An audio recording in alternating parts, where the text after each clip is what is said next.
Hello, সবাই কেমন আছেন? আশা করছি ভালো। অথেন্টিক লিঙ্ক সহ আজ সারাদিনের উল্লেখযোগ্য খবরগুলো জানিয়ে দিচ্ছি আপনাদেরকে।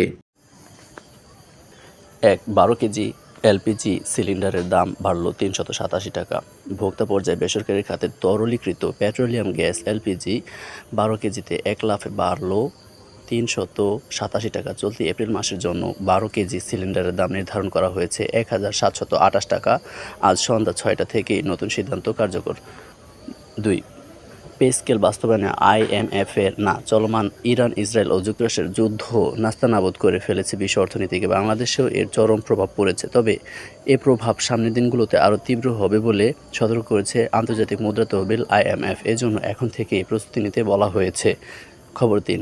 সারা দেশে রাত ৮টার মধ্যে দোকান, শপিং মল বন্ধের সিদ্ধান্ত। দেশের সব দোকান, বাণিজ্য বিতান ও শপিং মল রাত ৮টার মধ্যে বন্ধ রাখার সিদ্ধান্ত নিয়েছে বাংলাদেশ দোকান ব্যবসায়ী মালিক সমিতি। বৃহস্পতিবার ২ এপ্রিল এক সংবাদ বিজ্ঞপ্তিতে সংগঠনটি এই তথ্য জানিয়েছে।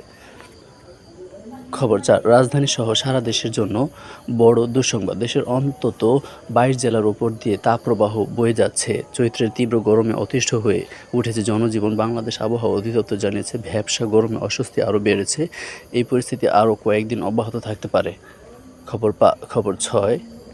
রবিবার থেকে ব্যাংক লেনদেন নতুন সময়সূচি। মধ্যপ্রাচ্যে চলমান উত্তেজনার কারণে সৃষ্ট বৈশ্বিক জ্বালানি সংকটের প্রেক্ষাপটে সরকারি বেসরকারি অফিসের সময়সূচি পরিবর্তনসহ একগুচ্ছ ব্যয় সংকোচনমূলক সিদ্ধান্ত নিয়েছে সরকার।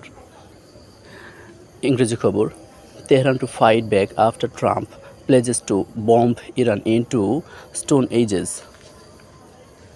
অর্থাৎ ট্রাম্প ইরানকে হুঁশিয়ারি দিয়েছে যে ইরানকে পাথর যুগে ফিরে দেবে। এরপর তেহরান আবার ফাইট শুরু করেছে। খবর ২. Mourners vow resistance as Iran marks Islamic Republic's 47th anniversary. List 2 of 10 published 23.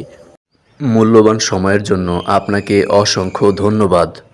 Like, comment এবং সাবস্ক্রাইব করে আমাদের সাথে যুক্ত থাকুন।